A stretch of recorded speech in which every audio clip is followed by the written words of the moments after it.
Hello defence listeners, स्वागत है आप सबका एक और नए डिफेंस अपडेट वीडियो में, जिसमें हम बात करने वाले हैं इंडियन नेवी के लिए प्रोक्योर किए जाने वाले 26 राफाल एम के बारे में।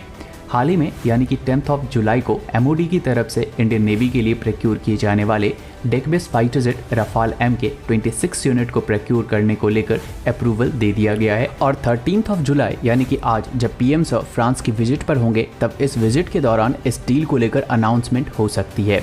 हालांकि डील साइन होने में अभी काफ़ी ज़्यादा टाइम लगेगा, लेकिन राफाल एम की कंफर्मेशन हो चुकी है और ये बहुत बड़ी डेवलपमेंट है। लेकिन यहाँ पर इस गुड न्यूज़ के साथ साथ कुछ कंसर्न्स भी हैं, जिन्हें क्लियर करना बेहद ज़रूरी है, क्योंकि इस वक्त बहुत से डिटेल्स अभी आने बाकी हैं और फाइनल डील क्या होगा तो वो हमें डिटेल्स आने के बाद या फिर डील साइन होने के बाद ही पता चलना है।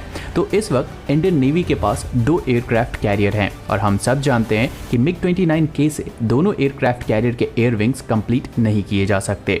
तो राफाल एम एक अर्जेंट नीड है। लेकिन कुछ रिपोर्ट्स ये कंसर्न शो कर रही है कि इंडियन नेवी राफाल एम के ट्विन सीट वेरिएंट, जिसका इस्तेमाल ट्रेनिंग पर्पस के लिए होता है, उसे इनिशियली प्रोक्योर ना करे, क्योंकि ये एक ट्रेनर रफाल है। तो नॉर्मली इसकी साइज सिंगल सीटर रफाल से थोड़ी सी बड़ी हो जाती है, जिसके कारण ये INS विक्रांत के ऊपर फिट नहीं आएगी। हालांकि ये रिपोर्ट है और इसके ऊपर कोई भी क्लैरिफिकेशन नहीं है, लेकिन इसकी वजह से इसे अवॉइड किया जा सकता है और total 26 single seater variant Rafale M को ही प्रोक्योर किया जाए। वही दूसरा रिपोर्ट ये क्लेम कर रहा है कि इंडियन नेवी कुछ रफाल को लीज पर ले सकती है और 26 का डील कर सकती है, यानी कि जो लीज पर लेने वाले राफाल एम होंगे तो ये ट्रेनर वेरिएंट हो सकते हैं। तो ऐसा हो सकता है कि Indian navy 22 Rafale single seater variant का डील करे और 4 रफाल लीज पर ले ले, जो कि ट्विन सीटर वेरिएंट होंगे।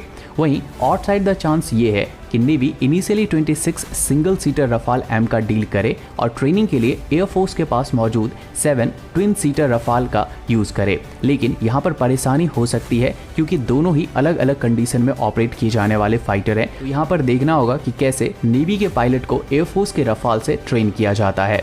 खैर जो भी हो, लेकिन गुड न्यूज़ ये है कि एटलीस्ट नेवी की जो अर्जेंट रिक्वायरमेंट है वो कंप्लीट की जा रही है, क्योंकि इस वक्त नेवी के पास 40+ के नंबर में ही MiG-29K बचे हैं और इसकी अवेलेबिलिटी रेट सिर्फ 70% की है, जिसके हिसाब से किसी भी एक टाइम पर सिर्फ 28 MiG-29K ऑपरेशन के लिए रेडी हो सकता है। और इतने कम फाइटर जेट हमारे दोनों एयरक्राफ्ट कैरियर के लिए पर्याप्त नहीं है, क्योंकि दोनों एयरक्राफ्ट कैरियर की क्षमता लगभग 35 to 40 एयर विंग्स को कैरी करने की है।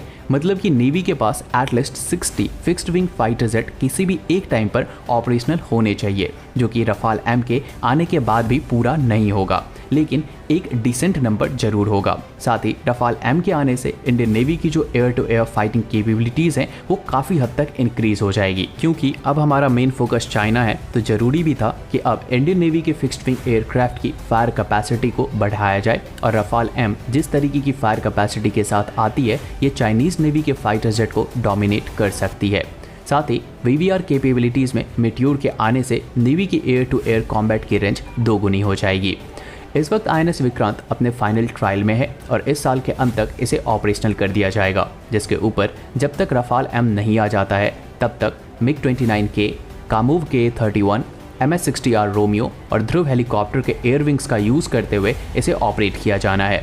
क्योंकि अगर राफाल एम की डील इस साल के अंत तक भी की जाती है तो इंडियन नेवी को अपना पहला राफाल साल 2026 में जाकर मिलेगा और 12 फाइटर जेट पर ईयर के हिसाब से 2027 के अंत में या 2028 के स्टार्टिंग में ये डिलीवरी कंप्लीट की जाएगी। यानी कि अभी भी 4 से 5 साल का टाइम और लगेगा INS विक्रांत के कंप्लीट एयर विंग्स को बनाने में, और 2030 तक MiG-29K भी अपने रिटायरमेंट के फेज में होगा। लेकिन फ्यूचर के लिए टेंशन नहीं है, क्योंकि फ्यूचर रिक्वायरमेंट को देखते हुए इंडिया TDBF को बना रहा है, जो कि 2026 to 2027 में रोल आउट किया जाएगा और 2032 से इसे प्रोडक्शन में भेजा जाएगा।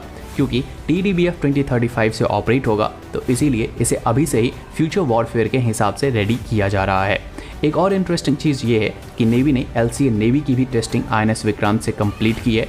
तो हो सकता है कि नेवी स्मॉल ऑपरेशन के लिए 12 to 18 के नंबर में LCA नेवी को भी एक्वायर करे, और इसका ऑर्डर भी हमें 1 से 2 साल के अंदर देखने को मिल सकता है।